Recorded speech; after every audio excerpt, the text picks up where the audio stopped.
नमस्कार मोर प्रिय पूज्य दर्शक बंधु एवं श्रोता मंडली मु लेखिका श्रीमती सुचरिता बेहेरा बालेश्वर आमर श्रीकृष्ण यूट्यूब चैनल माध्यम ओडिशार समस्त सारस्वत स्रष्टा मानू गणतंत्र दिवस उपलक्षे हार्दिक अभिनंदन सह प्रीतिभरा शुभेच्छा जनाऊँगी। एही गणतंत्र दिवस उपलक्षे मोर स्वरचित कविता त्रिरंगा परिवेषण करुअछि।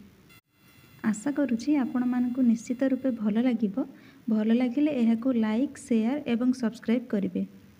मोर स्वरचित कविता त्रिरंगा। त्रिरंगा उडुछि नील आकाशरे स्वाधीनतारे पालित सजित सुंदर स्वागत करुछु राष्ट्र पर्व संवर्धित। राजधानी राज रास्तारे रंजित त्रिरंगार उत्तोलन जलस्थल आउ विमान बाहिनी विविध सैनिक गण। इंडिया गेट रे शांति समारोह जलस्थल वायुसेना दिल्ली राजरास्ता सांसद भवने प्रांतर रे उड़े बाना।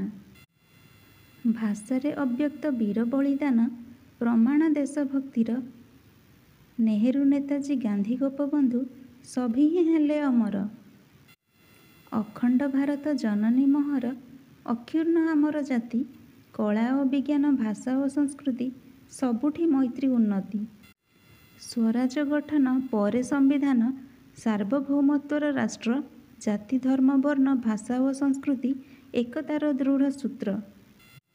जातीय संगीत जातीयताबोध एकत्रित आमे होई भारतीय पर्व गणतंत्र दिवस त्रिरंगा पताका उड़ाई।